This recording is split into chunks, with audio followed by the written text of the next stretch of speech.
Hello, everyone. Hello. I am Divine Celia. How are you doing?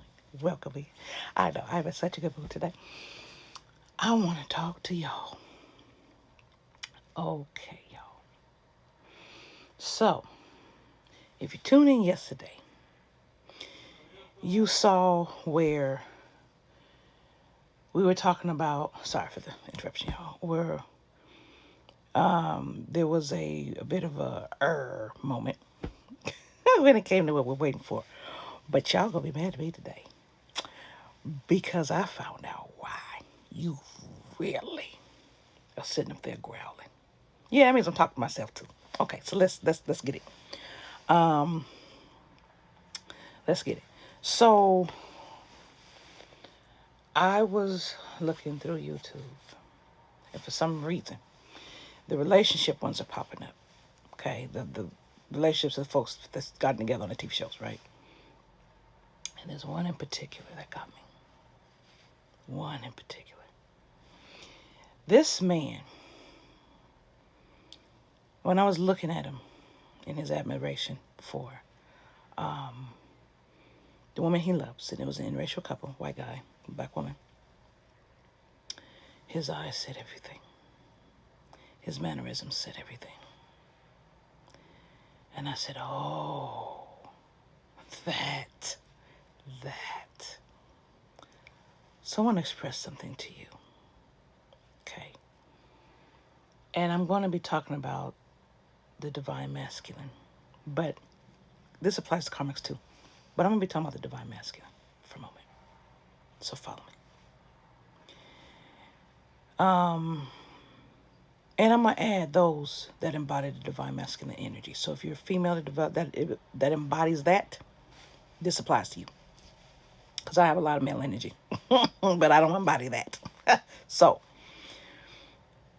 males, those in divine masculine energy, real men, because there's a difference between males and real men. But those that sit in that energy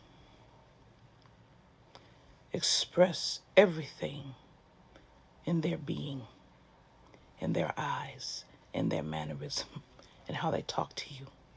The in-between spaces. Men like to talk in between spaces, and those that are more masculine like to talk in between spaces. And they expect us to understand those in between spaces, just like feminine expects them to read our damn minds and our attitude and be like, how could you not know? They do the same thing, but it's different. They show you. Since they're creatures that go on visual, they show you. I learned a long time ago that a man will indirectly tell you or directly tell you how they feel about you by how they act, how they respond to you, the things they do for you.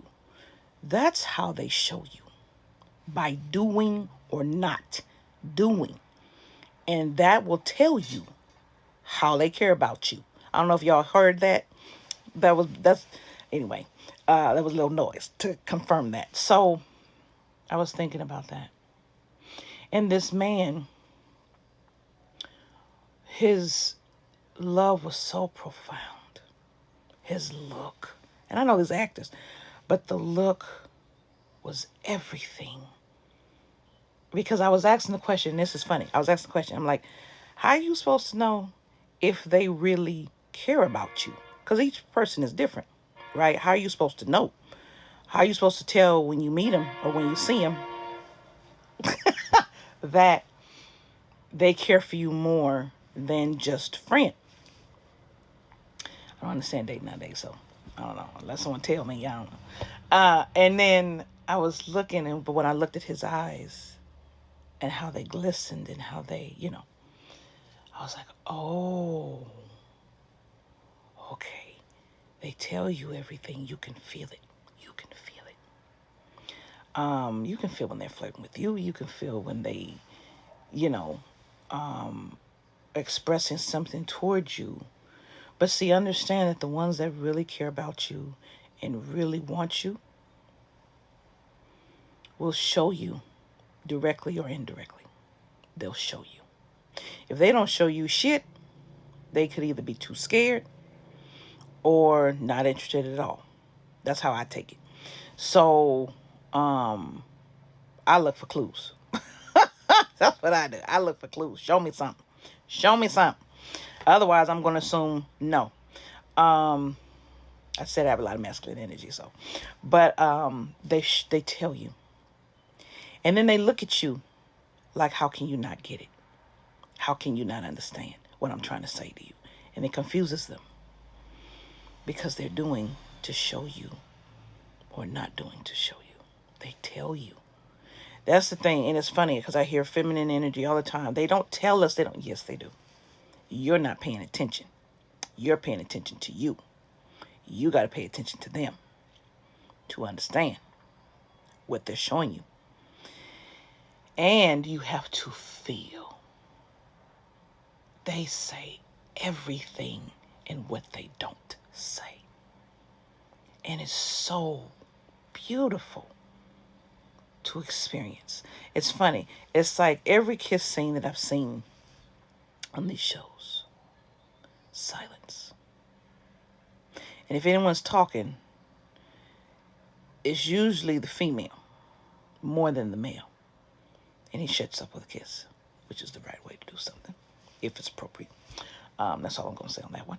But anyway, just when she can't stop, when they can't stop.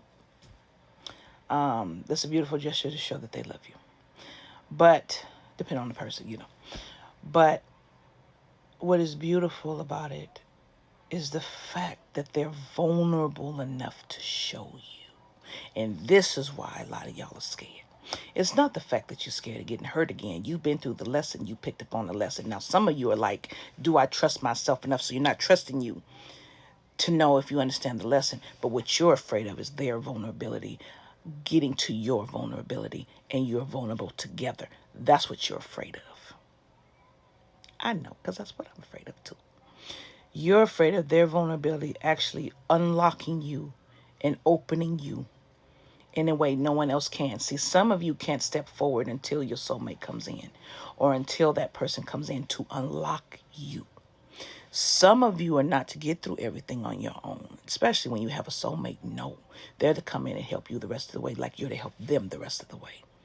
But it's their vulnerability, their ability to be vulnerable with you. They chose you to be vulnerable with. And it makes your vulnerability react in a way that you can't think it through. Sorry. You can't think it through. You have to feel it through. And it scares the hell out of you. Because you're like, how did they know to touch that? How did they know to open that up? How did they know to get there? Because they're your soulmate to know they're supposed to know. And you're supposed to surrender to that. And a lot of you like, no, I surrendered to that other one. They weren't your soulmate to surrender to. Let me tell you something. When you can be you and not have to hold yourself back means everything.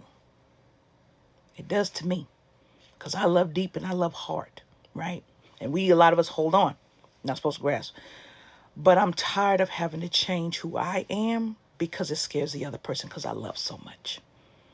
That's how you know the person's not for you. If they can't match your love and they can't take it and they're like pushing it constantly, that's not your twin or your soulmate. They're not for you. The one that's for you won't ask you to change a damn thing because it's going to automatically change with the love they give you when they come in. You're automatically going to be authentically you, softer, and you're going to be able to be in your space. And they're not going to complain. That's a beautiful thing. Don't be afraid of their vulnerability. Welcome it. Because for a man to share his vulnerability is huge. Huge. Because he's moving in territory we move in all the time. Remember that. That's a blessing. And we don't shy that away. We appreciate that. We love it and we honor it. And we give them a safe space for them to give it. All right, my